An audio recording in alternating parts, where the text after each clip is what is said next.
অপরিকল্পিত আধুনিক বর্জ্য ব্যবস্থাপনার অভাব এবং পরিবেশ বান্ধব প্রযুক্তির সীমিত ব্যবহারের কারণে পোশাক কারখানায় দিন দিন পরিস্থিতি উদ্বেগজনক হয়ে উঠছে।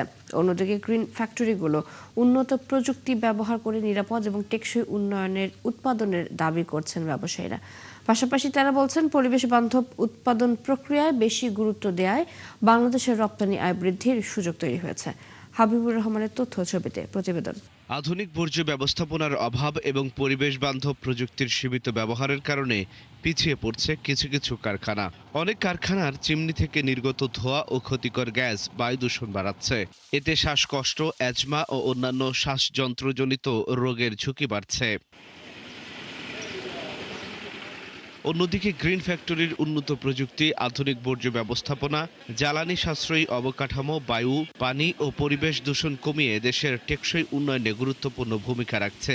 তবে এমন কারখানা নির্মাণে বাড়তি খরচ দরকার হচ্ছে। ফ্যাসিলিটিসগুলো যদি আসে তাহলে আমার মনে হয় যে এন্টারপ্রেনারের অভাব হবে না।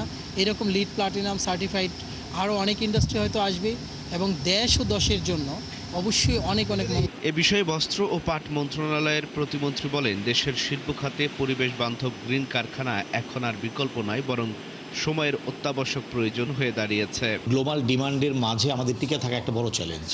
ডে বাই ডে আমাদের সনাতন পদ্ধতিতে গতানুগতিক যে R&D সেক্টরে আমরা যেভাবে ছিলাম, কম্পিটিশনে কিন্তু সেটা ধরে রাখা খুব কঠিন।